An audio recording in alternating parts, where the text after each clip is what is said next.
হাফিজিয়া নুরানি মাদ্রাসার নামে 2 লক্ষ টাকা বরাদ্দ হয়েছে এবং চেয়ারম্যান গার্ড একটা মাদ্রাসার মসজিদের মাঠ বরাদ্দ 2 লক্ষ টাকা।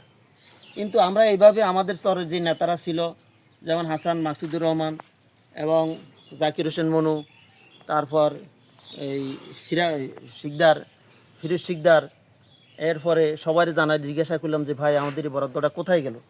সরকার পতন হওয়ার পর থেকে আজ 2 বছর চলে গেল, কিন্তু এক মাডিও ফালায় নাই, এখন আসিও চাই নাই যে কারণ কি, কোথায় গেল এই টাকাগুলি।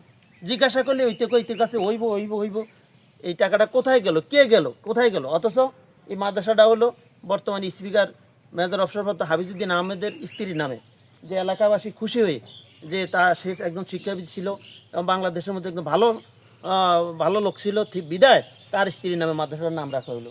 কিন্তু আমরা অদ্য পর্যন্ত আজও হদিস পাইতেছি না যে টাকাটা কোথায় গেল। এবং আমার পাশে যে আমার মসজিদের মুসল্লিরা যারা আছে, আমরা তাদের কাছ থেকে সাক্ষাৎকারটা নেন যে কারণ কি, এই জায়গাটা আমরা মসজিদের থেকে বরাদ্দ করি, বরাদ করছি, আর বাকি জায়গাটা বর্ষা যখন আসে তখন এক হাঁটু পানি থাকা, লোদ থাকা, ফলন ছেলেমেয়েরা খেলাধুলা করতে পারে না এবং তাদের যে খেলার মাঠটা নাই। এই জন্য আমরা জানতে চাই এই টাকাটা কোথায় গেল, কই গেল, কার মাধ্যমে আমরা খোঁজ পাইলে, কোন জায়গায় গেলে আমরা এটার হদিস পাবো। এখনও যদি কারো কাছে যাইতে হয় তাহলে আমরা যাইব, কার কাছে গেলে আমাদের এই টাকাটা আমরা ফিরিয়ে পেব চলতেছে।